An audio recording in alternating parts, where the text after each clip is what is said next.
La convocatoria es abrir el debate para nutrir la reflexión. LOM 35 años. Esta es la primera mesa. ¿Qué significa el acuerdo por la paz y el entendimiento? Nos van a acompañar Fernando Peirecán, él es historiador de la Pontificia Universidad Católica de Chile, y Juan Caripán, es el huerquén de Chagún Picunche, Tapihue, Coyhaique. Ellos dos van a ser parte de la mesa. Lamentablemente Millaray Guaquimilla se excusó porque, claro, a último minuto tampoco pudo venir. O sea, estas cosas estaban un poquito interrumpidas. Y claro, imagino que deben haber muchas razones, ¿no? Y también puedo imaginar que no es casual. De alguna manera, el tema de conversación es un tema a lo mejor difícil de entrar, es una papa caliente para otros, y puede ser esto complicado. Pero bueno, lo que nos interesa, siendo así incluso, que la discusión o el debate se pueda hacer, porque al parecer nos estamos acostumbrando a no debatir. Y yo creo que lo peor que podemos hacer para el tiempo que vivimos y el tiempo que se avecina, digamos. O sea, mientras más espacio generemos para el encuentro, el debate, la conversación y la discusión, va a ser mejor para todos nosotros. En tal sentido, una vez más, agradecida de cada una y cada uno de ustedes y de los compañeros que van a estar en la mesa. Por favor, Fernando y Juan.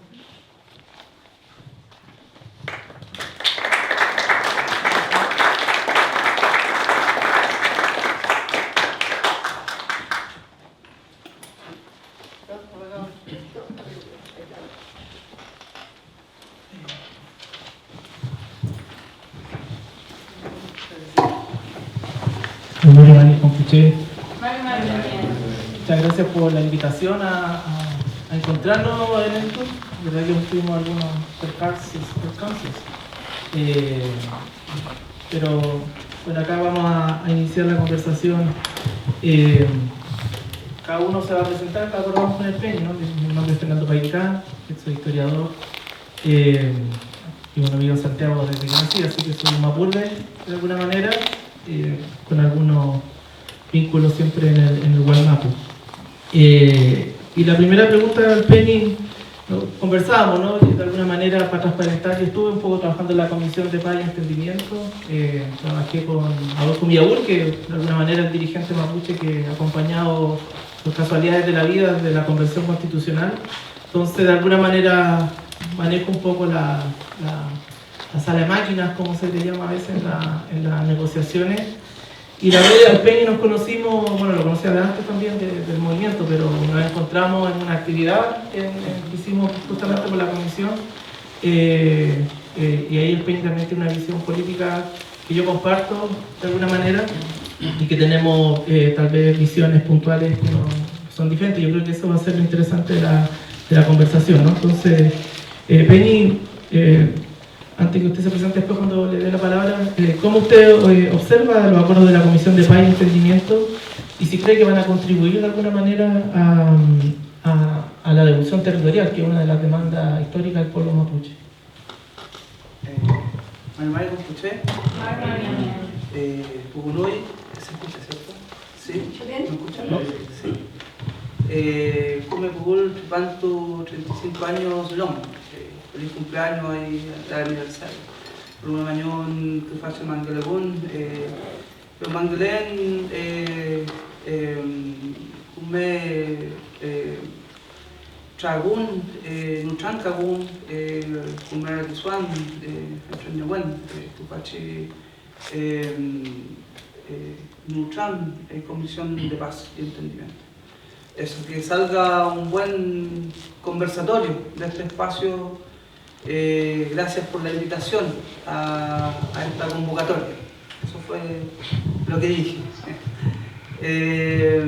Bueno, en relación a la pregunta, lo primero es, yo soy Juan Caripán, soy parte del LOF Logrado, comunidad mapuche, que agrupa familias que vienen de distintos territorios acá en Santiago, en la zona poniente, y eso muestra un poco la composición de la realidad que vive el pueblo mapuche hoy día desplazado en las grandes ciudades, ¿sí? También soy huerquén del Chagún Picunche, expresión mapuche que agrupa a varias otras, choquinche le vamos a llamar nosotros a las organizaciones mapuche, y que justamente surge en respuesta no tan solo a la Comisión de Paz y Entendimiento, sino que a los 200 años del cumplimiento del Tratado de Tapío, Tratado Internacional de Frontera, de Paz y Economía. Y en ese contexto nosotros surgimos a mediados del 2023, de ahí en adelante nosotros empezamos a invitar a nuestra gente mapuche a través del Coyactún, por eso hablamos de Tapigüe y Coyactún, o del Chagún también, el Coyactún, viene siendo la constitución del pueblo mapuche, de la nación mapuche. Por lo tanto, eso es la respuesta frente a la Comisión de Paz y Entendimiento. Esto tiene que ver con razones de Estado. Cuando hablamos de la Comisión de Paz y Entendimiento, tiene que ver con cuáles son los intereses que tiene el Estado sobre el territorio mapuche y cuál es la condición que el Estado ve en el pueblo mapuche, en la familia mapuche. ¿Cómo la ve? ¿Cuál es la característica que le da el Estado a esta historia de 140 años? Y en ese proceso nosotros hemos podido estar con la ONU, estuvimos con Jan Harap, que es el alto comisionado de la región del continente en Derechos Humanos, y la secretaria, parte de la secretaría de Guterres, de Antonio Guterres, ¿sí? Y parte de las respuestas que nos dieron ellos en este proceso es que ellos no pueden intervenir en las políticas internas de los estados. Entonces nosotros nos planteamos como nación y ahí generamos esta discusión. También hemos estado con la OIT, también generando este proceso de si hay un tratado que está vigente, ¿por qué el Estado pasa por encima de un tratado vigente e instala una propuesta nueva que va a significar esta Comisión de Paz y Entendimiento? Dentro de ese proceso también estuvimos con el secretario ejecutivo de la Comisión de Paz y Entendimiento, que terminó saliendo y asumiendo otro cargo en el Ministerio de Seguridad. Sí, Víctor Ramos. Entonces nosotros hicimos ese recorrido en este año y medio en distintos espacios políticos locales e internacionales. ¿Qué creemos de la comisión? Creemos que no respeta el proceso debido de la tradición mapuche, que uno lo va a ver como un espacio solamente cultural que va a responder a si hablamos o no mapungún, a si tenemos autoridad machi, lonco, huerquén o autoridad mapuche, y que lo ve como un aspecto de alguna forma folclórico o de otra manera como subordinado al Estado. Y ahí es donde surge todo este problema, toda esta discusión. ¿Somos un pueblo dentro del Estado de Chile o somos una nación que tiene un recorrido ancestral que va mucho más allá de la existencia del Estado o de la República? Entonces, el proceso de la Comisión de Paz y Entendimiento responde a una lógica en el continente donde los estados llegan a acuerdos con los distintos pueblos originarios en cada país. Entonces, eso es lo que va a diferenciar al pueblo mapuche con el resto de los pueblos del continente.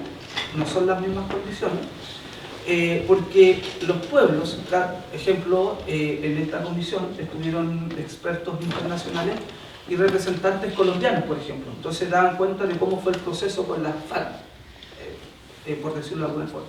Entonces se replican modelos de otros países, pero no estamos en las mismas condiciones. El pueblo mapuche es el único pueblo del continente que fija tratados de frontera, primero con la corona y después con una república.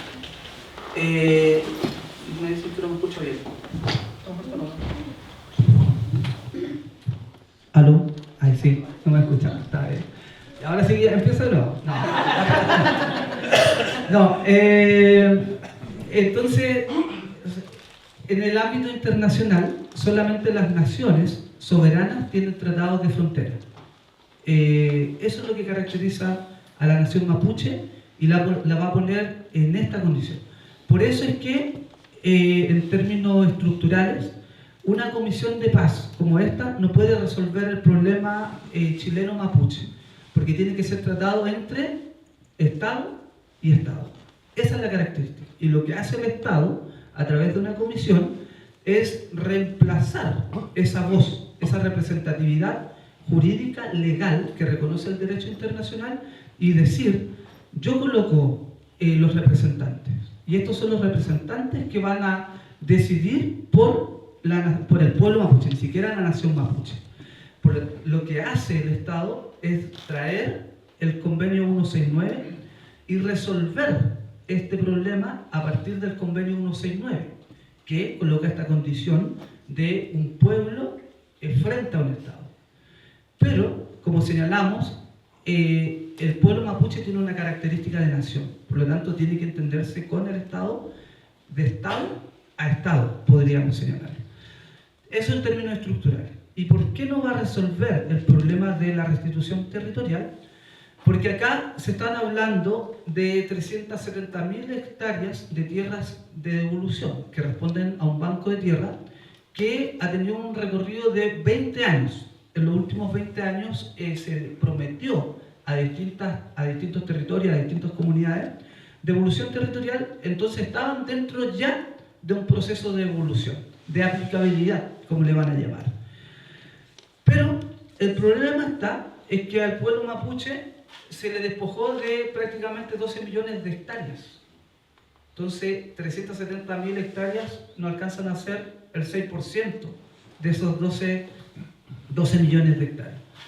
Y quedan en manos del Estado, ¿cierto?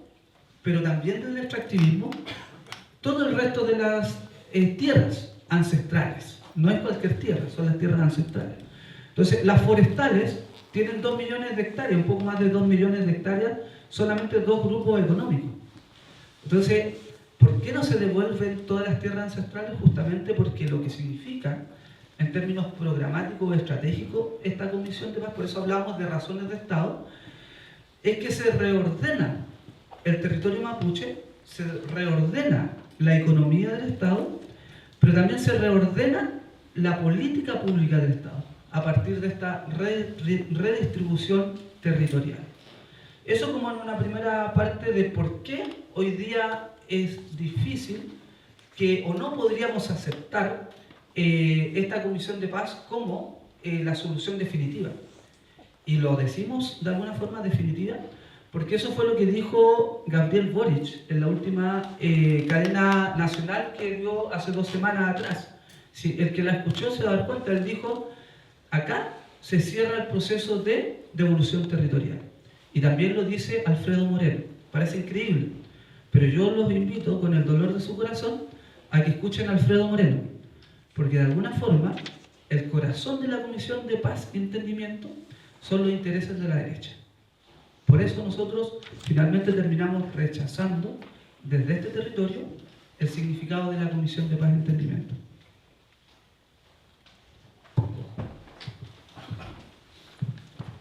Yo diría también que hay los que trabajamos dentro de la comisión un poco con Adolfo, es que partíamos de una situación real, o sea, todo real, pero concreta, que fue la derrota del proceso constituyente. El mundo mapuche salió perjudicado de haber participado en la primera convención, porque gran parte de las demandas del movimiento se pusieron en la Convención 1. Estado plurinacional, que bueno, no es compartido por todo el movimiento en sí tampoco, la restitución territorial, derecho a la naturaleza, reivindicación lingüística, reconocimiento dentro de la nación y una nueva arquitectura de Estado como la tiene tal vez Bolivia o Ecuador, dentro del marco de lo plural. Pero la derrota del proceso convencional, que es mucho más amplio que solamente lo indígena, ¿no? La campaña de rechazo ocupó los mapuche, pero hay otros elementos que se fueron complementando para la derrota, va a generar una pérdida de influencia del mundo mapuche, por lo menos del espacio público, y también la delegitimación de las demandas. Entonces, y también sumado a ello que una parte importante de los pueblos originarios votaron en contra del proceso, por lo menos en los sectores donde había población indígena mayoritaria, con excepción de Rapa Nui, que su sufragio ha sido a favor siempre de los derechos indígenas, pero Colchane, que yo creo que está acusado por la migración y el tema de la delincuencia, votó muy en contra, una alta población aymara. La gente en Tirúa, donde está Millabur, que era el representante, también votó en contra. Trustruf, que es una zona con mucho porcentaje mapuche, también votó en contra. Entonces, eso dejó al mundo mapuche, al movimiento o a un segmento del movimiento herido de alguna manera de legitimidad. Y poder reconstituir esa legitimidad, yo creo que es parte del proceso que se está generando hoy. Pero por otro lado, y eso es lo que quiero decir, el segundo proceso también mostró que los indígenas votaron más que en la primera elección, ¿no? Y si bien se logró solo un constituyente, que fue Alihuela Antileo, y Julio casi sube también, se hubiera logrado, mostró que el mundo mapuche igual quiere participar en el espacio político y por lo menos defender los escaños reservados como una manera de poder incorporarse al sistema como tal. Pero sin duda la derrota del proceso electoral deslegitimó, creo yo, o generó un retroceso. Entonces, en ese escenario, creo yo que la Comisión de Paz y Entendimiento, o por lo menos como los dirigentes mapuche que participaron, entraron en ella, era de alguna manera poder incorporar o decir aquí estamos vivos todavía de alguna manera, entrando a debatir ese elemento, porque si no se toma en consideración eso, claro, es muy difícil poder de alguna manera poder avanzar en algunos elementos. No sé cómo usted ve esa noción, o bueno, a lo mejor alguien tiene alguna pregunta, a lo mejor quiere incorporarse también, aprovechando ya que somos dos, ¿no? Pero sí, en ese escenario, ¿no? Sí, es cierto esto de que la sociedad mapuche se viene involucrando en los procesos institucionales, políticos. Hoy día se habla de una alta jerarquía, ¿cierto? Y, por ejemplo, en el intertanto del primer proceso convencional hay un levantamiento territorial mapuche, principalmente en Imperial, Carahue, muchas comunidades inician procesos de recuperación, pero la diferencia que hay, por ejemplo, con el movimiento autonomista de ese proceso puntual es que son las familias mapuches las que salen a recuperar territorios. Es la Machis, el Lonco, es la estructura social mapuche, más allá del movimiento autonomista mapuche. Podríamos decir que es el pueblo mapuche en su conjunto, la composición del pueblo mapuche, la que se levanta por ahí por el 2019-2020. Y que a partir de esto, la respuesta del Estado es varias leyes que las vamos a entender en el orden de la seguridad social. De ahí, por ejemplo, va a surgir la ley antitomas, ¿cierto? O lo que tenemos hoy día en curso con toda esta aprobación de leyes antiterroristas. Pero lo que uno debiese entender, más allá de estos diagnósticos, de estos escenarios que se vienen dando, es cómo se reordena finalmente el poder político y el poder económico. Y en ese sentido, el pueblo mapuche en este momento, en lo que se encuentra, y que es parte de una de las propuestas de la comisión, tiene que ver con el reconocimiento constitucional. Esta comisión, lo que no hizo el primer y segundo proceso constitucional convencional, lo ofrece, lo propone, ¿cierto?, esta comisión. Entonces, para muchos puede salir, como hablamos un día con el Penny, este ofertón de buena voluntad. ¿Cuánta generosidad hay en esto? Pero el problema de esto es que justamente desde los mapuche el reconocernos dentro del Estado de Chile significa perder nuestra condición justamente de nación, de esa ancestralidad que tiene la población mapuche. Pero se encuentra con este muro de la historia, con esto nos involucramos, nos seguimos manteniendo en esta autonomía, de qué hacemos hoy día. Entonces, el proceso constitucional o el reconocimiento constitucional tiene que ver justamente con lo que yo decía recién. Este proceso tiene que ver con una respuesta regional de cómo los estados están reordenando sus relaciones con los pueblos originarios para quedarse con las tierras de los pueblos originarios, porque ahí están las grandes reservas de agua y reservas de alimentos. Entonces, si a mí me cambian mi naturaleza y me cambian la naturaleza del suelo, la tendencia de la tierra por la propiedad privada, cambia mi condición social. Entonces, lo que siempre ha querido el Estado de Chile, la República, desde que es República, desde la Declaración de la Independencia, desde O'Higgins, es que el mapuche sea chileno. Y a eso nos invitaba el segundo proceso convencional. Somos una familia, ¿cierto? Nos decían los republicanos. Por eso yo señalaba, escuchar a Moreno es escuchar o entender el corazón de la Comisión de Paz y Entendimiento. Porque justamente a través de estos ofertones buscan integrar, asimilar a la nación mapuche dentro del Estado de Chile, y con eso se perdería esta condición de nación, que muchos no lo entienden. ¿Cómo es esta configuración de nación a pueblo? ¿Sí? Imagínense, o sea, es tan alto el nivel de nación a nación que ni siquiera la Declaración de Naciones Unidas sobre Pueblos Originarios del 2007, ratificada por el Estado de Chile del 2009, junto con el Convenio 169, ¿cierto?, en el mismo año, está a la altura, porque es una declaración del autogobierno, pero desde los estados, desde los pueblos a los estados. Entonces, lo que tenemos en los últimos 30 años de historia, desde el 90 a la fecha, es el reordenamiento de la política pública según los intereses del Estado. ¿Cómo surge la CONADI? ¿Cómo surge la ley indígena? ¿Cómo surge? ¿Cómo se acuerda? ¿Cómo se ratifican los convenios que recién señalé? ¿Cómo surgen? Surgen para ajustarse a los intereses internacionales. Muchos van a celebrar la creación de la CONADI, muchos van a celebrar la creación de la ley indígena, pero lo que está haciendo el Estado de Chile ahí es solamente responder a los intereses internacionales, a los compromisos, a los tratados internacionales. Y ese es el peligro que tenemos hoy día, después de 30 años, con esta Comisión de Paz y Entendimiento.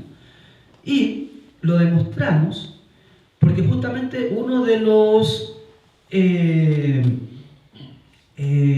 grandes representantes, podríamos decir, de la Comisión de Paz y Entendimiento es José Elwin, hijo de Patricio Elwin. Y todos sabemos lo que significa Patricio Elwin para la democracia chilena, ¿cierto? Lo que tenemos hoy día es la herencia justamente de los grandes acuerdos, ¿sí? De los grandes acuerdos a favor del capital. Entonces, lo que trae José Elwin desde el indigenismo es justamente esa réplica indigenista en la medida de lo posible para quedarse con las tierras ancestrales de los pueblos originarios, en este caso del pueblo mapuche. No sé si alguien tiene una pregunta. Mari Compuche. Mari Compuche. Bueno, agradecer la invitación, agradecer a los panelistas que entienden bastante del tema, una interesante iniciativa para que podamos también comprender este instrumento que estamos analizando hoy día. Yo soy parte de Radio Recabarren, espacio radial mapuche Tupac. Y la pregunta hacia los amigos ahí, a nuestros hermanos, hablamos de abrir el debate para nutrir la reflexión. ¿Qué significa el acuerdo de paz y entendimiento? Dado que en Gualmapu habría que preguntarle a la persona que ideó la idea, o sea, que tuvo la idea de plantear una comisión, saber de qué paz estamos hablando.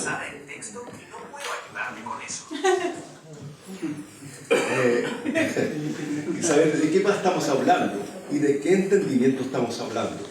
en base a lo que hoy día tenemos. Ya tenemos los resultados del informe entregado al presidente Boric, con todo lo que es el protocolo institucional hacia la sociedad chilena. ¿Ya? ¿Por qué lo hizo? Primero la pregunta, ¿por qué lo hizo en cadena nacional? Como validando, legitimando un acuerdo de una comisión para hacerlo carne en proyectos de ley. Porque en definitiva todo lo que aparece ahí hoy día no es una cosa ganada. Si pudiéramos así, entre comillas, algo que hemos ganado como pueblo mapuche. El acierto que tuvo el gobierno, sí, en este trabajo de 2 años, es que solamente direccionó el tema de la problemática indígena hacia el pueblo mapuche. Y eso es un acierto. Más allá de lo que los otros pueblos indígenas hoy día puedan reclamar. Es decir, hoy día la política indígena del gobierno de Boric está orientada a, entre comillas, solucionar el conflicto mapuche en Gualmapu. Por lo tanto, la pregunta mía sería hoy día justamente decir, ¿de qué paz y de qué entendimiento estamos hablando si justamente tenemos hoy día dentro de una de las líneas, habla de reparación? Habría que saber a quiénes van a reparar, cuál es la reparación, cuáles son las víctimas, tampoco está definido. Ahí está la pregunta, Peñi. Gracias. No, está súper definido, son los agricultores y los mapuches, eso es lo que plantea. Cuando se habla de víctimas, que se reconoce a los agricultores que han sido también víctimas de conflictos y colocan una fecha, de hecho, del año 97 hasta el tiempo actual, y por lo tanto también se plantea que quienes han sufrido el conflicto han sido las personas no indígenas, porque eso está definido ahí en la parte de la víctima y de la reparación también para ellos, porque es una comisión. Si bien yo no comparto del todo, pero comparto el diagnóstico. Creo que de todas las comisiones que se han hecho, considerando la CEPI del año 88 al 89, que va a dar la ley indígena, o que termina la ley indígena, luego la Comisión de Verdad Histórica y Nuevo Trato, de Ricardo Lago, que va a terminar edificándose en el proyecto Orígenes con Michelle Bachelet, el Plan Araucanía de Sebastián Piñera, que va a terminar desarrollándose luego, entre otros, el reconocimiento del convenio 169, o algunas consultas indígenas, que va a ser Moreno, justamente uno de los que lo va a desarrollar va a ser él. Y luego el gobierno de Gabriel Boric, que plantea esta comisión, recuperando todas estas otras historias previas de alguna manera, ¿no? ¿Qué es lo que lo hace distinta a las previas, creo yo? Es que tal vez se inserta a debatir el tema de la tierra. Pero para poder hablar del tema de la tierra es necesario hablar de quienes tienen hoy día la tierra, que son las forestales que pusieron el Hospital Peñi al mercado inmediatamente muchas tierras para decir, bueno, nosotros sí queremos colaborar y vamos a entregar estas tierras. Pero quienes no estuvieron de acuerdo fueron los agricultores que tampoco que participaron en la comisión, pero no firmaron en la comisión de paz, que son principalmente los militantes republicanos que están asentados en la Araucanía. El comisionado, ¿cómo se llama? Se me fue la apellido ya. Este chico, ¿no? Entonces tampoco hubo un consenso, hubo consenso, no hubo unanimidad, yo creo que en la comisión. Porque aunque pareciera extraño, los sectores de derecha más radicales tampoco quieren devolver las tierras o ven conflictivos algunos elementos como la asociatividad que estaba presente en esta comisión de paz y entendimiento dentro de las posibles formas. Creo que eso por un lado. Lo otro que creo que parece interesante, pero no es tan novedoso, porque ya está viene ya del indigenismo de Ibáñez del Campo con Coñipán, pero también luego se desarrolla con el gobierno Salvador Allende, es esta idea de asociatividad económica entre las comunidades, ¿no? Y creo que lo que sí abre la comisión, y que puede generar un problema, es que permite arrendar las tierras, no por 99 años como se permitió en los gobiernos anteriores, con mucho menos años, pero sí permite de alguna manera la especulación de la tierra en un límite de tiempo, pero que también, según lo que planteaban los de la comisión, era un poco el fervor o la decisión que había de la gente de las comunidades del sur, que un poco que la gente sí quería de alguna manera generar sus tierras más de producción o productividad. Eso es lo que se plantea como tal. Entonces, creo que en eso la comisión sí me parece que pone un poco la pelota de nuevo en la mitad de cancha para poder comenzar a hablar de este tema de una manera distinta a cuáles han sido los relatos anteriores. Sí, hay varios de esa parte de la comisión que tienen que convertirse en proyectos de ley y todo eso va a depender un poco del Parlamento de las próximas elecciones y del Ejecutivo que gane las próximas elecciones. Entonces, de alguna manera, si yo tuviera que hacer una visión más crítica tal vez, para no, es que puede ser que el gobierno termine siendo como otros gobiernos anteriores, que el conflicto sean administradores del conflicto más que resolutores del conflicto, ¿no? Pero yo creo que esa resolución del conflicto no está dada porque partieron con esa noción, está dada por las derrotas políticas, que también el movimiento mapuche tiene que de alguna manera hacerse parte en los procesos convencionales de alguna manera también. Creo que ahí hay un debate interno que hay que darlo, tal vez creo yo como pueblo. Perdón, con respecto a las mal llamadas tierras fiscales, que eso es fruto de la guerra de pacificación de esta Araucanía, desde los parques nacionales, todos los lugares donde están la minería, haciendo hoy y todo eso, se vio eso, la posibilidad de que el Estado, que el gobierno siga haciendo una consulta ahí con todos los victimarios que ahora se hacen las víctimas, ¿cierto? De que se le devolviera inmediatamente a los mapuches lo que hay, todos los tipos fiscales, pues, si son mapuches. ¿No? O sea, sé que participó bienes nacionales en la comisión, estuvo presente, y hay tierras que el Estado va a también poner dentro de la negociación. Un poco lo que señalaba el Peñi acá, con la reforma agraria, esa fue la ley 2568. Y esa ley cambió lo que yo señalaba hace un rato atrás, cambió la naturaleza del mapuche y cambió la tenencia de la tierra. Entonces cambia la naturaleza del mapuche porque pasa a ser la propiedad colectiva, la tenencia colectiva, a la propiedad privada. Entonces se neoliberaliza la tenencia de la tierra. Entonces, si antes era el loco, como lo intentó decir el Peñi hace un rato atrás, ¿cierto? Ahora la tierra pasa a ser propiedad de la familia. Y parece ser como esto mismo, esta buena voluntad. Pero si queda en manos de la familia. Pero los grandes problemas hoy día de la repartición de la tierra justamente es la familia. Cómo la familia se reparte en 10 hectáreas, ¿cierto? Donde hay 5 hermanos, 5 hijos, ¿cierto? Entonces, un desastre lo que ocurre ahí. El problema de fondo es que se cambió la naturaleza de la tenencia de la tierra.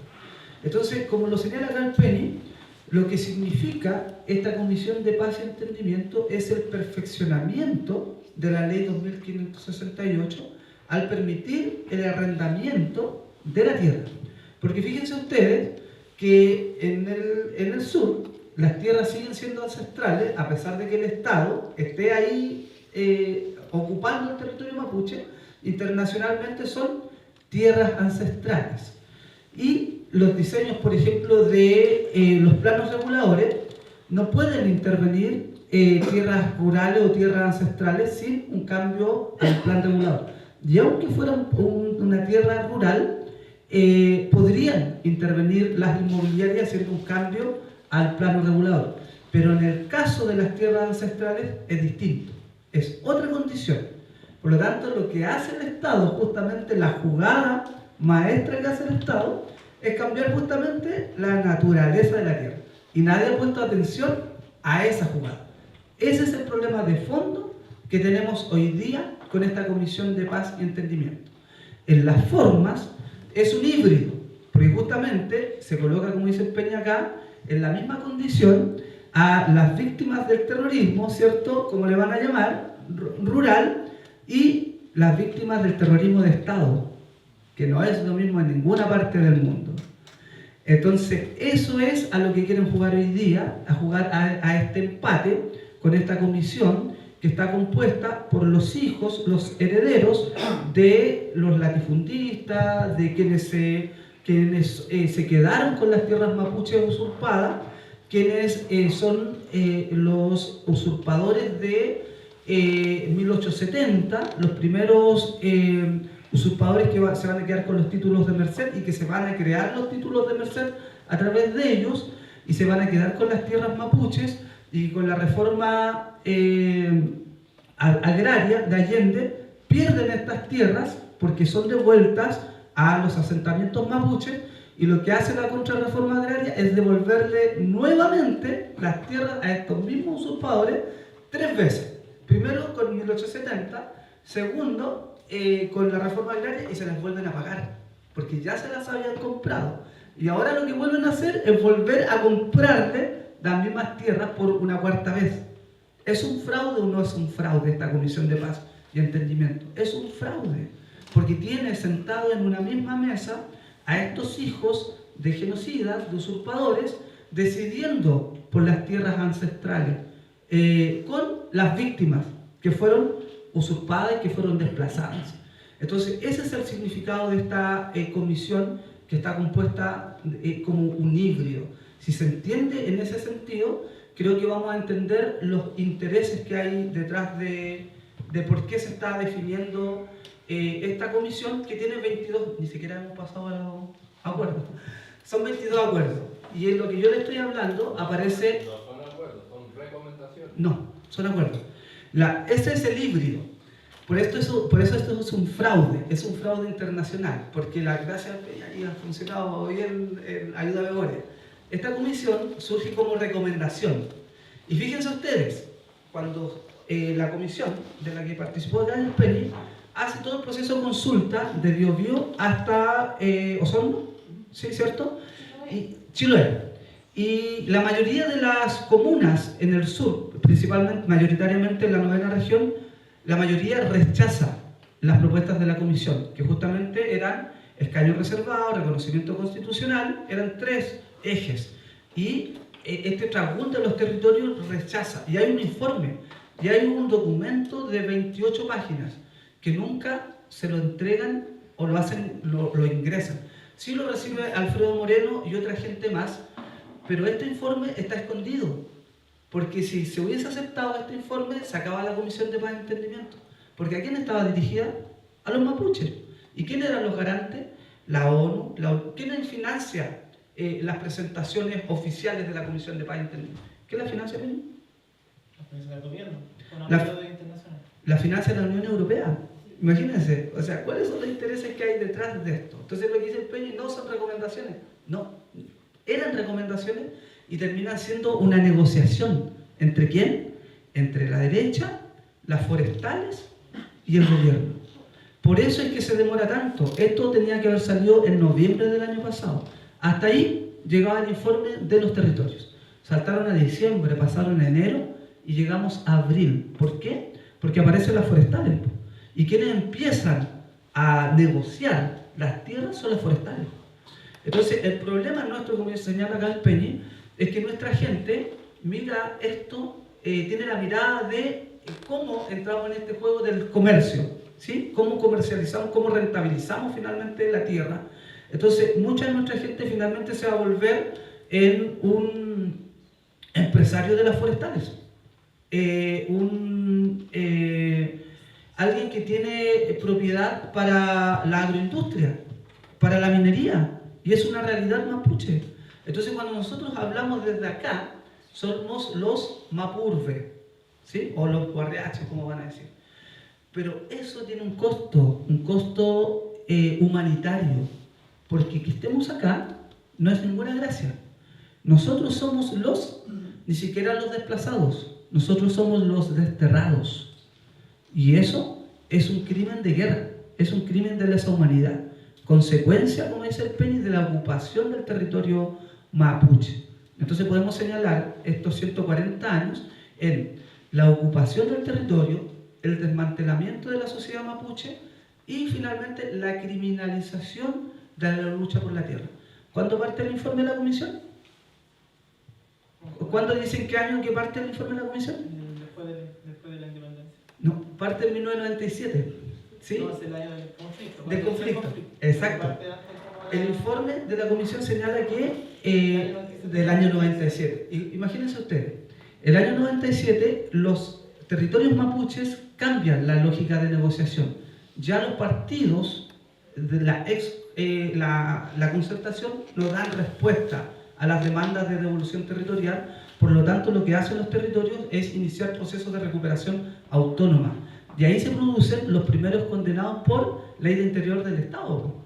¿Qué año fue? 97, 98. 98 surge la CAN. ¿Cierto? Lugar. Sí, y del 98 en adelante hasta el 2001 más o menos aparecen los relatores especiales de la ONU a hablar sobre las tierras ancestrales mapuche. Increíblemente, el informe de la Comisión de Paz y Entendimiento surge a partir de ese periodo. Yo creo que ahí tengo un punto. Yo creo que el año 97 lo coloca a la derecha, Claro. en la comisión. Yo creo que nace la nueva etapa del conflicto, pero la derecha lo coloca para hablar de las víctimas del conflicto. Claro. Ese es el objetivo de colocar en la comisión ese propósito. Pero las víctimas de los que eran victimarios pasaron a ser víctimas. Bueno, es un juego de palabras, pero si uno- espera, no me interrumpas. Entonces, lo que sí creo es que lo que plantea la comisión primero reconoce la pérdida territorial del siglo XIX, eso sí está en la comisión, y luego la ley, las tierras usurpadas dentro de los títulos de merced, que eso de alguna manera también está más zanjado ya con la reforma de CONADI y los trabajos posteriores de restitución de tierras.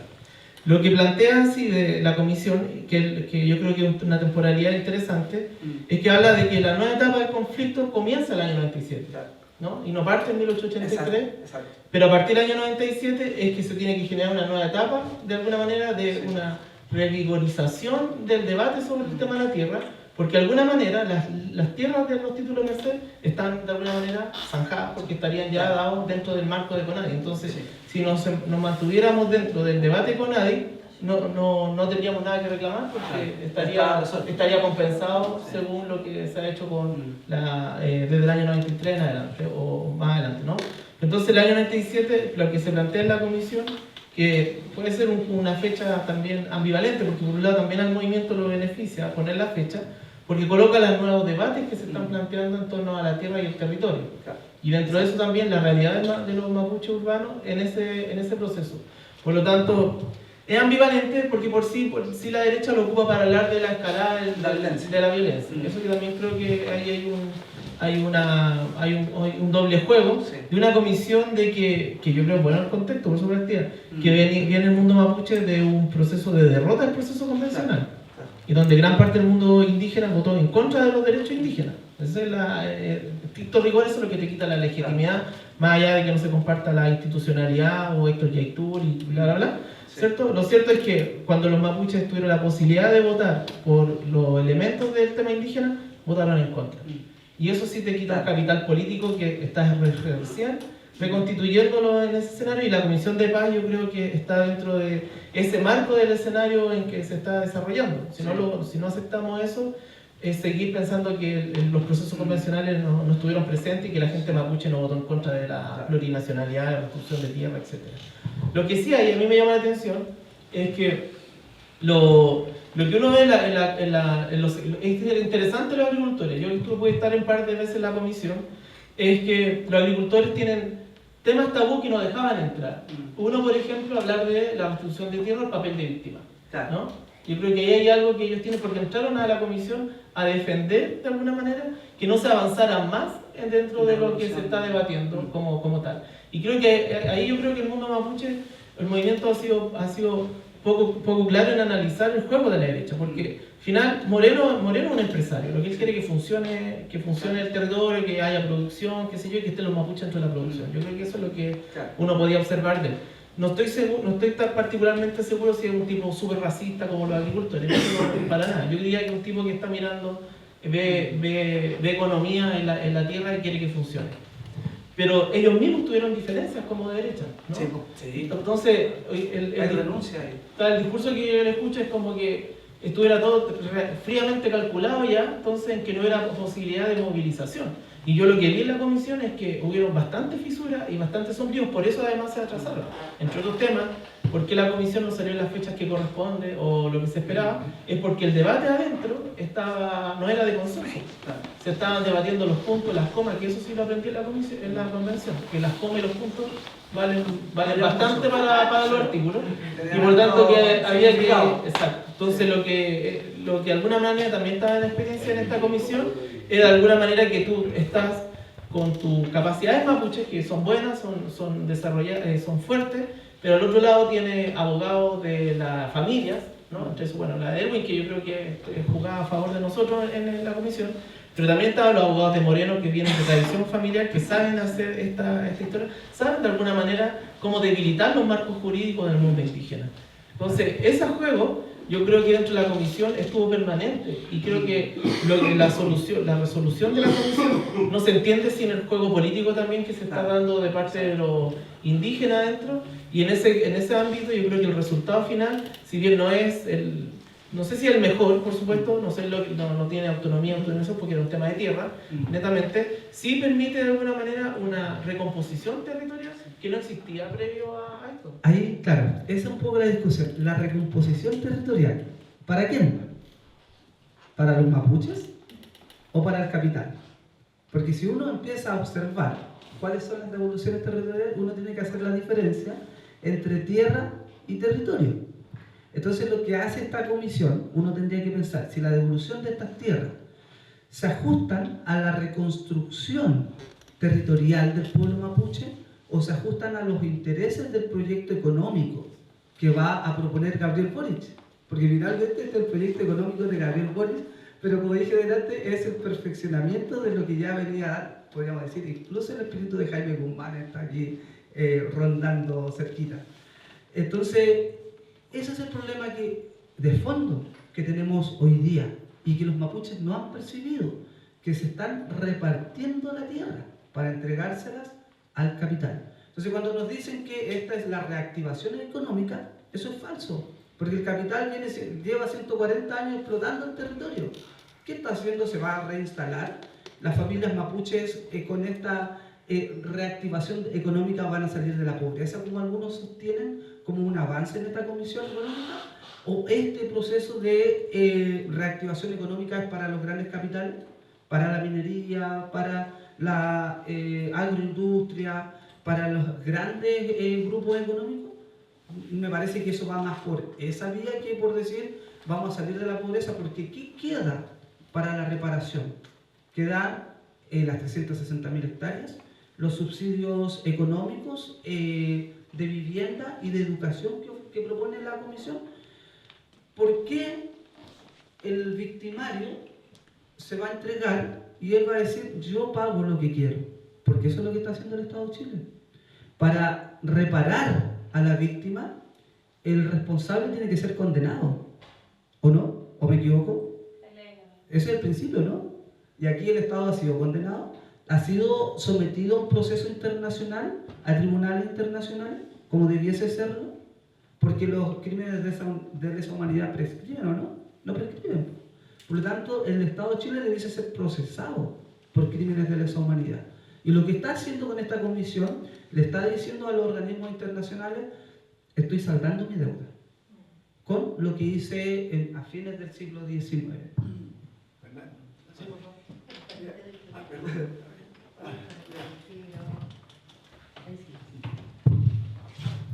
Gracias.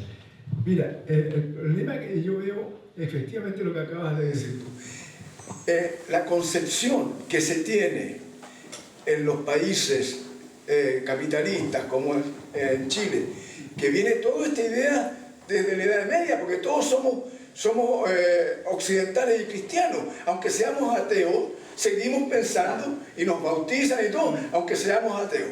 Y eso lo dice muy bien José Gao, un español radicado en México. Esa es una cosa. Es decir, mientras sigamos pensando con nuestras ideas, vamos a pensar que la tierra es un bien capitalista. Ese es el problema grave. Entonces, ¿cómo le explicas tú a Boric, a Moreno, a todos los que estuvieron ahí, si seguimos pensando esa concepción? Entonces, ¿cómo cambiamos nosotros el pensamiento, la diferencia, lo que tú decías, entre tierra y territorio? Porque en el territorio, en el caso de los mapuches, que no es tanto, por ejemplo, las etnias de Centroamérica, ellos veían más para arriba, ustedes viven más para abajo. Entonces la concepción es diferente. La concepción del mapuche es que la tierra no solamente es la tierra esa, es la tierra con todo su aire, con toda su concepción, con toda su cultura, con todos sus árboles. ¿Ah? Lo inmaterial y lo material.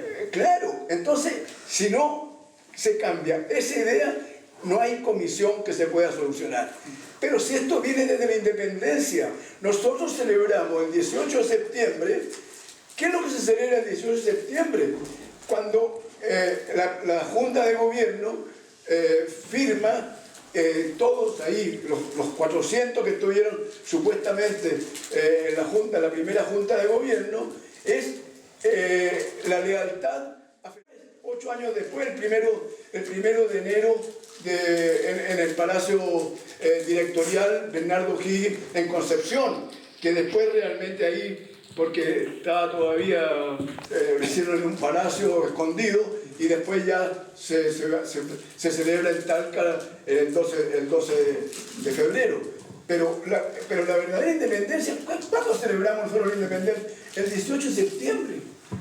El 18 de septiembre. Entonces, todo es así. Todas las comisiones que se forman son puro bluff. Todas las comisiones que se han formado desde esa época. Además, ¿quiénes hacen la independencia en Chile?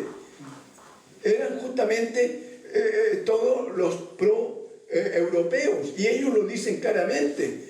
Nosotros tenemos que mirar para Europa para hacer todas las ciudades, toda la concepción posteriormente es una concepción totalmente europeísta, y en esa estamos, y todavía estamos ahí. Entonces todo esto, incluso en el gobierno de Allende, bueno, era toda una concepción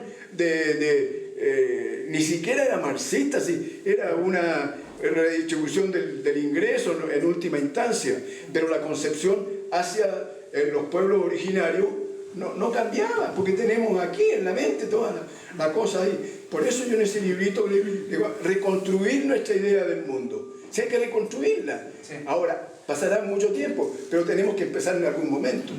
Ya, perdón. Ahí Peña quiere hablar, y Peña también. Muchas gracias. Mari Peña.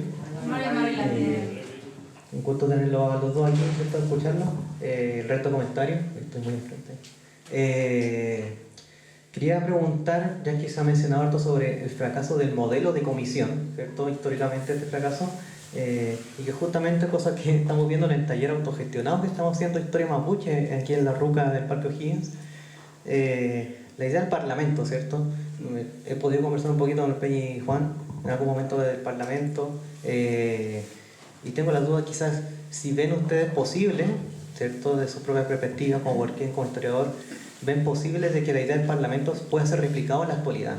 Yo creo que es un ejercicio que no ha sido tomado tan en cuenta desde el lado Winca, incluso desde el lado Mapuche quizás también, ¿cierto? Ejercicios como el Tragún Picunche no digamos que ha existido mucho, por lo menos en la política actual, ¿cierto? De los 80 en adelante, desde que nos matan los sindicatos anteriores, ¿cierto? No ha existido mucho esta forma. Entonces, ¿ustedes ven que sea posible? ¿Ven ahí una esperanza, o más que una esperanza como una posible salida en la que yo creo que habría que educar, como bien aquí están diciendo, habría que educar al resto de Winca, se crean europeos, o sean Machampuria, o el mismo Mapuche? Es todo un proceso. ¿Qué le parece esa idea? Buena pregunta.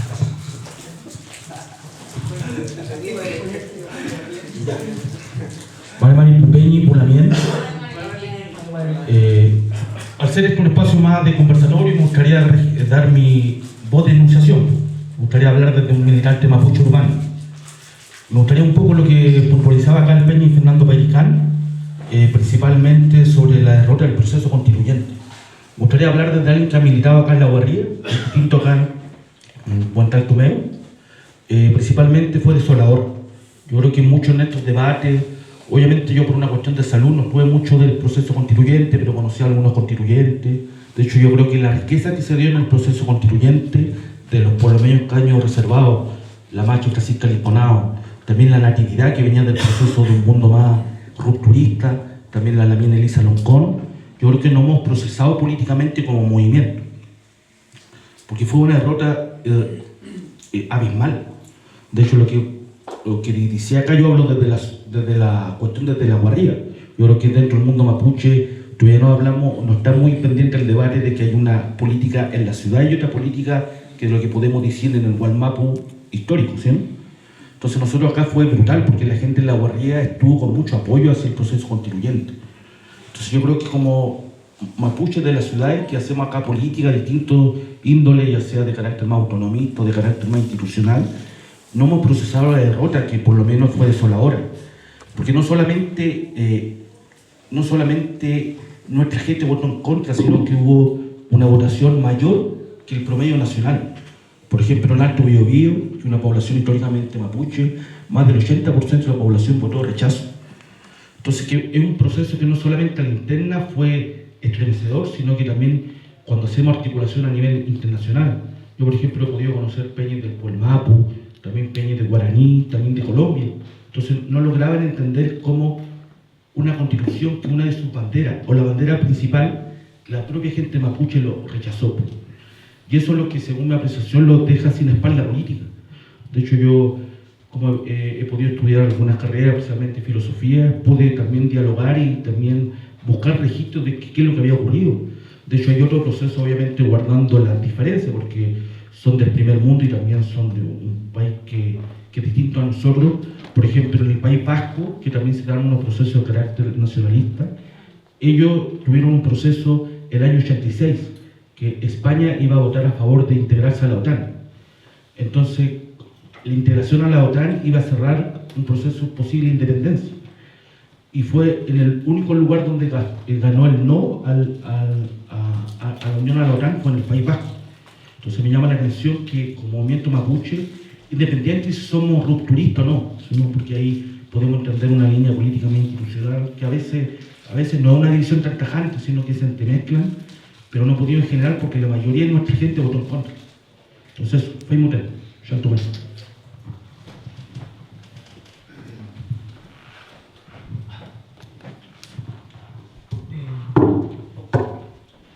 Me parece que el que está diciendo es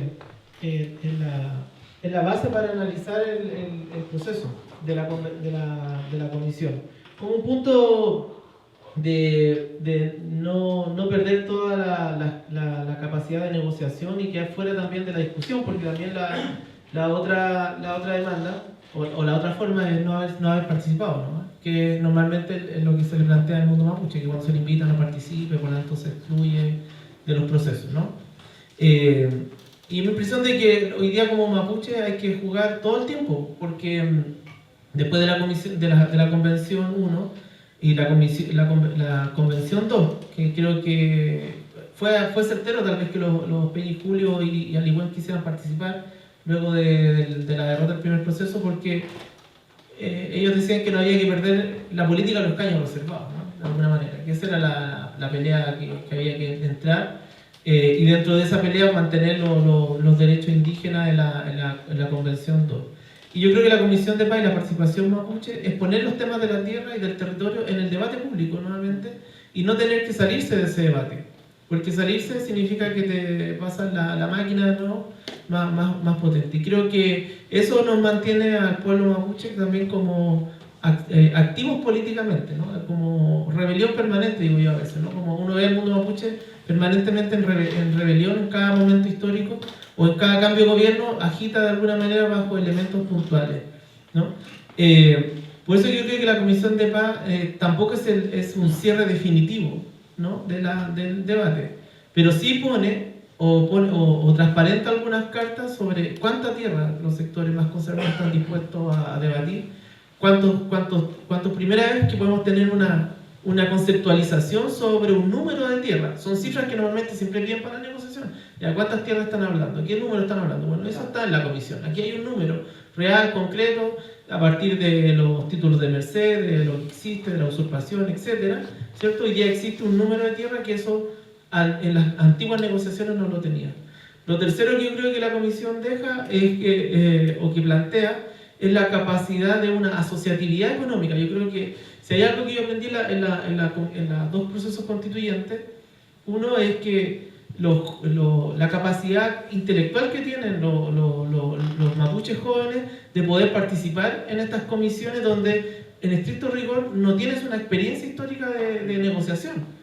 O sea, no somos, por una cuestión de real material, no hay una familia de abogados como lo tienen los Larraín o como lo tienen otras familias, que vienen de familias de abogados. Y de ahí yo veía en la comisión, en las Convenciones Unidas, cómo los jóvenes mapuches que están saliendo de las escuelas de derecho hoy día están en esto, están de alguna manera debatiendo, como decía Rosa Castrileo, de tú a tú con el otro. Eso yo creo que no lo teníamos, no podíamos visualizarlo. Y lo vimos en la Comisión de Paz, en la Convención Unido, y en la Comisión de Paz, por lo menos los equipos mapuches que estaban en la comisión, también eran jóvenes, hombres y mujeres jóvenes que están de alguna manera saliendo de sus profesiones, pero dispuestos a poder dialogar. Esa construcción yo creo que es un aprendizaje histórico que se está logrando de hoy, y que eso nos pone en otro nivel de debate en las comisiones políticas, porque vamos a tener que conversar y negociar de alguna manera a partir de esa experiencia. Y yo creo que esta comisión pone cifras de tierra. Aquí hay un número, no sé si es real, pero un número que te aproxima a poder negociar. Te pone nuevamente las capacidades de agencia del mundo mapuche con personas que tienen todo para poder ganar históricamente. Exacto. Tercero, yo creo que pone la comisión es que permite de alguna manera poder reflexionar sobre qué entiendes por la tierra, que también está en la comisión, ¿no? Una de las cosas, las tierras para sembrar, el subsuelo con la riqueza que usted estaba diciendo, o otros elementos que conforman el territorio y la espiritualidad. Lo otro que yo creo que pone la comisión al debate también son los convenios internacionales que Chile ha ratificado y que los fuerza nuevamente a tener que hacer cumplir.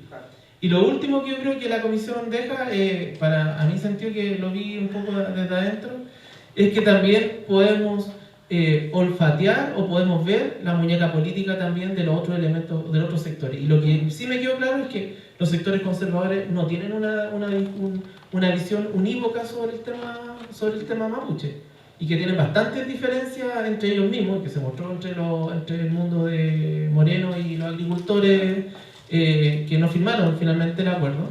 Y por tanto también te da una posibilidad de negociación que yo no la visualizaba luego de la Convención Unido.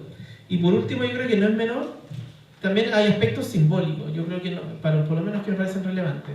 Uno, yo creo que el alto racismo que sufrieron sobre todo las mujeres mapuches en la Convención 1, la Elisa, que le pidieron hasta los papeles del doctorado para mostrar su racismo, la Machi Rinconado, que sí la agredían verbalmente en la Comisión 1, yo por lo menos que estuve dentro la agredían bastante los sectores conservadores, agreden a las mujeres mapuches en general. Y en esta comisión ver a la Lamir Nullado también hablando desde La Moneda, cuando se cerró la comisión, ¿no? Junto con las otras personas, creo que eso da un aspecto simbólico también de que el mundo mapuche sigue estando vivo, pero además digno. Yo creo que hay un tema también que en la Comisión de Paz y Entendimiento se reducía la dignidad también del pueblo mapuche, a pesar de estar en un proceso de inferioridad tal vez política luego de los procesos convencionales, ¿no? Buenas tardes, soy Beatriz Michel. Yo no quiero opinar, quiero preguntar. El pueblo mapuche o la nación mapuche tiene sus propias formas de organización y de representación. Cada vez que el Estado de Chile ha hecho algún proceso, incluyendo el proceso constituyente, se ha instado al pueblo mapuche a elegir representantes desde el punto de vista de la democracia occidental. En caso de que se diera algún parlamento, hipotéticamente, podría hoy, como está el pueblo mapuche o la nación mapuche, podría hoy elegir representantes desde sus propias formas de organización.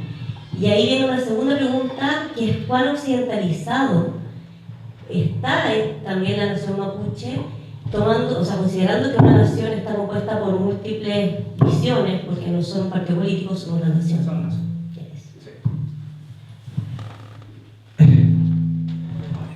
Bueno, quiero decir que está muy buena la pregunta, y eso quiere decir que habla de esto, de que ese es un poco el objetivo, cómo discutimos en realidad todo esto que está ocurriendo. Y sí, yo partía justamente con eso.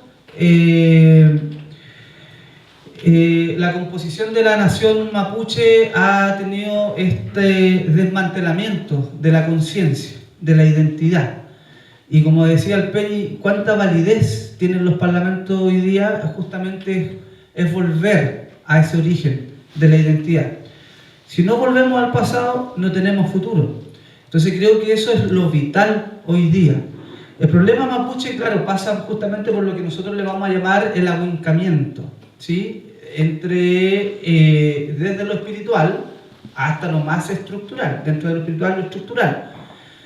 Y ese es el problema que nosotros tenemos hoy día. Quienes deciden por nosotros desde que nacemos hasta que partimos de esta tierra, ¿cierto? Hace 200 años, es la misma gente. Son los mismos decidiendo, es lo que nosotros vamos a llamar la oligarquía.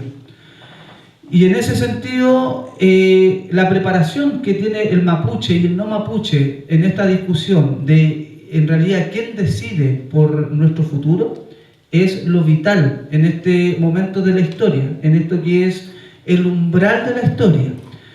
Y el problema mapuche es cómo vuelve a ese origen, cómo vuelve a recuperar esa ancestralidad. Yo ni siquiera diría historia, esa ancestralidad de saber que es una sociedad, que es una composición social, que tiene una economía, que tiene una espiritualidad, que tiene un idioma, que tiene una autoridad, que nosotros le vamos a llamar Asmapu, y que para muchos parece ser algo desconocido, pero que en realidad eso es la base por la que se sostiene la ancestralidad mapuche. Entonces, lo que decía Peñi, ¿cuál es la validez de los parlamentos hoy día en ese sentido? Yo quiero volver a 1825, ahí en ese sentido, volver a ese momento de la historia y entender en contraste lo que está ocurriendo hoy día, justamente, es lo que muchos han criticado de 1825, que es Tapigüe. Muchos dicen, no, es que Tapigüe es renuncia y es subordinación. Y si uno mira este proceso hoy día, justamente es eso, renuncia y subordinación hoy día, increíblemente, a lo que somos como mapuche y a lo que es nuestra tierra, a través de la Comisión de Paz y Entendimiento. Justamente es esa subordinación. Entonces, para entender 1825, donde pareciera que somos todos una familia y donde hay una subordinación y una renuncia territorial a la República de Chile, uno tiene que entender de que 1825 es el momento donde el último momento, podríamos decir, donde la nación mapuche se expresa como tal. ¿Y cómo se va a definir la nación mapuche? Como el Melihuichapmapu. Eso es la composición de la nación mapuche. Entonces, quien llega a Tapigüe en 1825 no son los subordinados, no son los mapuches de la República, no son los mapuches independentistas, sino que son los mapuches de la autonomía, los que finalmente terminan derrotando a los mapuches independentistas, son los mapuches de la autonomía. Entonces, ¿qué quiere? Muchas veces esto no se entiende, ¿qué se quiere decir con esto? Pero para que un acuerdo, para que el pueblo mapuche, la nación mapuche, acepte un tratado, una comisión, una consulta, un escaño reservado, un parlamento, tiene que pasar por la autonomía mapuche. Lo que hacen los mapuches en 300 años es traer a su propio territorio político, a su arena política, en sus condiciones, y establecer condiciones para la paz y las relaciones de nuevo acuerdo, tanto con los españoles como con los chilenos. Eso es volver a los parlamentos, que la identidad mapuche está establecida ahí. Sin esa condición no hay acuerdo que valga. Y para que eso ocurra, solamente los mapuches pueden acordar esa solución. Los mapuches pueden iniciar un proceso de parlamento y los mapuches tienen la obligación de terminar ese proceso de parlamento. ¿Cómo se llama esa condición? Esa condición se llama nación. ¿Quién reconoce esa naturaleza? El derecho internacional. Porque ahí está la naturaleza de una nación. Un territorio, una fe, todos los pueblos, todas las naciones en el mundo parten su principio señalando de que Dios, increíblemente, es el que me puso aquí. Hasta el más ateo increíblemente, va a decir, aquí me puso Dios, hasta donde nos ven el horizonte, esa es mi tierra. Y eso es soberanía y eso es autonomía. ¿Por qué el contraste, por ejemplo, con el Observatorio Ciudadano? ¿Por qué el contraste con la experiencia de Canadá? ¿Por qué el contraste con toda esta propuesta de escaños reservados y convenciones? Es porque todo eso, incluso los títulos de merced, tienen que ver con la gobernanza. Y cuando hablamos de gobernanza, es la subordinación de un pueblo frente a los intereses del Estado. Y lo que nosotros planteamos es que somos una nación autónoma. Es tan vigente esto que hace 200 años el mundo se estaba reordenando, se repartía la tierra, españoles e ingleses. ¿Quién decide por el continente? Son los ingleses. Instalan a su propia oligarquía en el continente y a eso le llamaron independencia de los países. Eso no ocurrió acá. 200 años después estamos en el umbral de la historia y justamente los estados se empiezan a repartir la tierra. ¿O no es eso lo que ocurre en Medio Oriente con Israel y Palestina? ¿Israel no quiere su proyecto sionista ahí en Palestina? ¿Qué está haciendo China, Estados Unidos, Rusia? ¿No se vuelven a repartir de nuevo la tierra económica y políticamente? Eso es lo que tenemos acá. Y ese es el valor de los parlamentos. Porque justamente lo que están haciendo los estados es volver a 100 a 200 años atrás. Entonces, si nosotros no volvemos al pasado, no tenemos futuro. A eso me refiero. Entonces, ¿por qué parte en el 97 esta comisión? Porque justamente 3 años después se le va a declarar la guerra al terrorismo global. Y lo que hace Estados Unidos en ese momento es romper con todos los tratados internacionales. ¿Cuáles son? Westfalia. ¿Cómo surgen las naciones modernas? Con Westfalia. En 1648. ¿Sí? Cambia el orden mundial. Entonces lo que hace Estados Unidos al comenzar a invadir los países del Medio Oriente es romper con estos tratados históricos internacionales de soberanía territorial. Eso es lo que tenemos hoy día y esa es la obligación del por qué debemos volver a los parlamentos, como lo preguntó el P.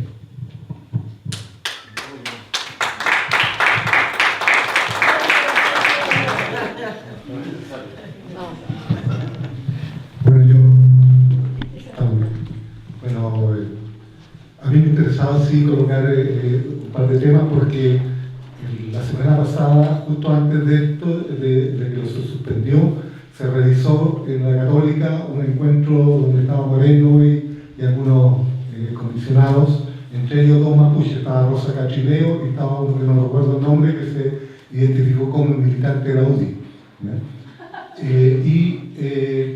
De esa conversación surgen 2 temas. Uno, efectivamente, el tema del año 97, porque además el año 97 lo identificaron como el inicio de la violencia. Sí. O sea, el inicio de la violencia. E incluso después, el comisionado que se identificó con la UDI, se le dice, o sea, que antes había violencia, él dice, bueno, pero eso pasó hace mucho tiempo. Ya no puede ser. Entonces, la cuenta es hipocresía decir, esta violencia desde el 97 es mala y hay que repararla, hay que resolverla, pero aquella violencia que originó todo esto, no es allá, ha pasado demasiado tiempo, no hay cómo resolverlo, es mejor ser moderno y olvidarla. Eso fue lo que dijo él. ¿Ya? Entonces yo creo que lo que viene, porque a pesar de que yo comparto que si usted, el pueblo mapuche, convoca un traúl, perfecto, y ojalá funcione y todos podríamos ver. Pero yo creo que va a venir otro camino, que va a ser un debate en esta sociedad, en este sistema político, con esto. Y ahí yo creo que el tema de la violencia va a tener un lugar privilegiado, ¿ya? Para ellos. Entonces, si no tenemos elementos como para discutir, ¿verdad? Yo creo que es importante que lo conversemos, que estamos en esta disposición de apoyar la lucha mapuche. Pero el segundo tema es que de esta comisión, que también me llamó mucho la atención, que en palabras de Moreno, es la idea de libertad con que se instalaron. O sea, ¿cuál es la libertad? La libertad es tu conveniencia económica, o sea, hacer negocio. Se criticó el trabajo de la CONADI porque se entregaban las tierras y no se les permitía libremente hacer lo que quisieran con ellas. ¿Ya? Y fue la única noción de libertad que estaba, o sea, la libertad económica era la libertad. No es decir, oiga, cuáles son las condiciones como para que alguien ejerza su libertad. No necesita educación, no necesita cultura, no necesita nada. Necesita que lo dejen hacer lo que quiera, ¿verdad?, económicamente. Y yo creo que eso también deberíamos discutirlo con mucha fuerza. Gracias. Sí, yo creo que ahí en punto estoy de acuerdo, no estoy tan de acuerdo, pero trato de ser moderado. Pero el concepto de libertad también, comparto la idea de libertad, lo que está diciendo que la tiene Moreno y otros, ¿no? Pero en el caso de los mapuches también el concepto de libertad que está en la Comisión de Paz es también cómo antiguamente se generaban las alianzas entre mapuches. Lo que ha generado la ley de 93, que yo comparto porque creo que de ahí comenzó al salir el mundo mapuche de la extrema pobreza en estricto rigor, ¿no? Si la ley indígena o como un punto cero, el mundo mapuche estaría en las condiciones que estuvo previo durante el siglo XX. Pero en la comisión es que el mundo mapuche antiguo, cuando no existía el Estado chileno, tenía la capacidad de asociarse entre mapuche y entre comunidades. Lo que a veces ha pasado con la ley indígena es que no permite esa asociatividad, ¿no? Porque te deja reducido en una noción que es la reducción del siglo XX, donde te imposibilita poder hacer alianzas con otras comunidades y recomponer lo antiguo no. Yo creo que la Comisión de Paz permite esta asociatividad que no estaba antes y permite reconstituir el territorio antiguo si es que los dirigentes mapuches se logran poner de acuerdo, porque esa es la otra parte también de esta historia.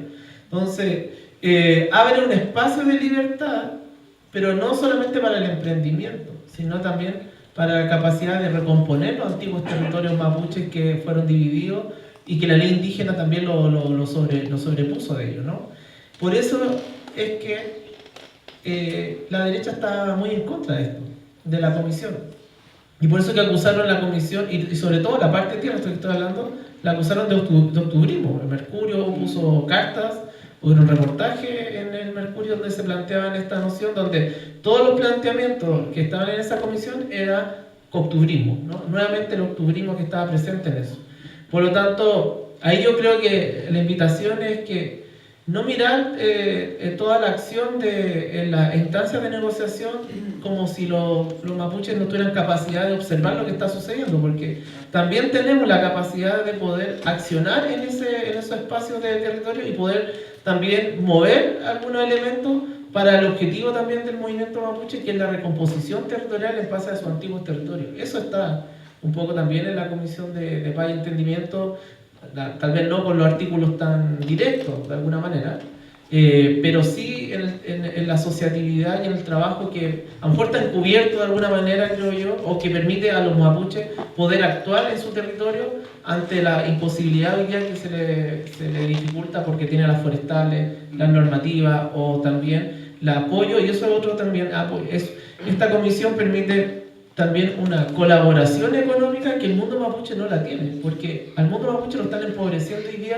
y en eso es importante, a partir de la Cámara de Diputados y Senadores, que no aprueba el apoyo económico para CONADI, y por tanto CONADI termina generándose un círculo vicioso en que se empobrece, porque los agricultores a la vez suben los precios de la tierra y por lo tanto se genera un desfalco económico que no permite que al mundo mapuche se le genere un apoyo en la producción, en el caso mapuche del sur. La comisión, de alguna manera, yo creo que permite también salir de este jaque mate que te está colocando la derecha a través del Parlamento, sobre todo con la ley de presupuesto y con el objetivo de ellos, que es destruir a CONADI, que siempre lo han tenido, y permite en esta comisión poder revigorizar algunos elementos que permite al mundo mapuche mantenerse activo políticamente y económicamente. Ese es el punto clave también de la comisión. Si no hay una colaboración económica, es muy difícil poder desarrollarnos social, cultural y políticamente, más allá de la autonomía y todo lo que plantea el Peñi, y yo estoy en parte de acuerdo, ¿no? Bueno, yo estoy de acuerdo con la intervención acá. Sí, porque justamente la violencia no es tan solo la violencia física, ¿cierto? Es la violencia económica. Justamente tiene que ver con la violencia económica. Entonces, la violencia económica surge en el territorio mapuche después de que el Estado o el ejército ocupa el territorio mapuche y desmantela la economía mapuche. La economía mapuche es el trafquintú. Entonces era el intercambio, ¿sí? Imagínense, o sea, el pueblo mapuche vivió así, ¿cuánto? 300 años en esa forma, en ese modo económico del intercambio del animal, de la agricultura, y eran circuitos económicos que fueron desmantelados por el Estado de Chile. Entonces eso ocurre entre 1900 y 1940, o sea, las primeras décadas de este siglo significan ese empobrecimiento de la población mapuche que se ve obligada a desplazarse hacia las grandes ciudades. Y ahí surge la empleada, ¿cierto?, puertas adentro, y el panadero en los años 50 y en los años 60. Se crean los primeros sindicatos de panaderos por mapuches. Lo hablábamos hace un par de semanas atrás de que se habían estadísticas de los mapuches en la ciudad. Y parecía que no había muchos en la ciudad, pero no. Lo que no hay es una estadística, porque estaba todo sometido a lo electoral o al censo que pudiese destinar el Estado. Entonces ahí había esconder la realidad de qué significaba el desplazamiento. Entonces yo en ese sentido vuelvo a quedarme con lo que dice el Peñi, esto de observar. Si lo que ha hecho el mapuche durante siglos y miles de años es el Inarumen. Inarumen, ahora que estamos llegando al Guñol Tripantu, es observar justamente, y ahí siempre me diría, usted no es mapuche, una ex mapuche de mi compañera. Porque los mapuches observan, y uno va por la vida y no observa. Entonces, cuando yo les decía que los mapuches, en 1825, después de 14 años de guerra, sin que pudiesen ganar ni chilenos ni mapuches en ese momento, por ejemplo, Manil Bueno, toque de guerra, decían no, había que derrotar a los chilenos y ahí generar un tratado de frontera. Y la otra facción mapuche decía no, fijemos el tratado ahora, en mitad de la guerra. Entonces uno podría decir, si los mapuches en ese momento tenían la capacidad militar, no como hoy día, la situación en la que nos encontramos hoy día, increíblemente una respuesta militar, y no la aprovecharon, no era eso, sino que justamente estos Huifique y Cheyenne observaron el mundo y entendieron lo que venía, lo que decíamos desde antes. Cómo este reordenamiento del mundo iba a pasar sí o sí por esta resistencia mapuche, aun cuando pudiesen derrotar a los chilenos en ese momento. Lo que se venía detrás de eso era mucho más grande que una colonia o una república naciente. Por lo que tanto, sabiamente, en el Kimun mapuche, lo que surge con Tapigüe es justamente decir que solo los mapuches pueden iniciar un tratado y mientras ese tratado esté vigente, nadie le puede poner término. ¿Por qué? Porque observaron el mundo. Entonces, por eso es que hoy día no podemos renunciar a esa condición y no podemos aceptar, por muy buena que sea, con todos los ofertones, regalos y liquidaciones que nos trae esta comisión, aceptarla como la solución a este conflicto Estado chileno, nación mapuche.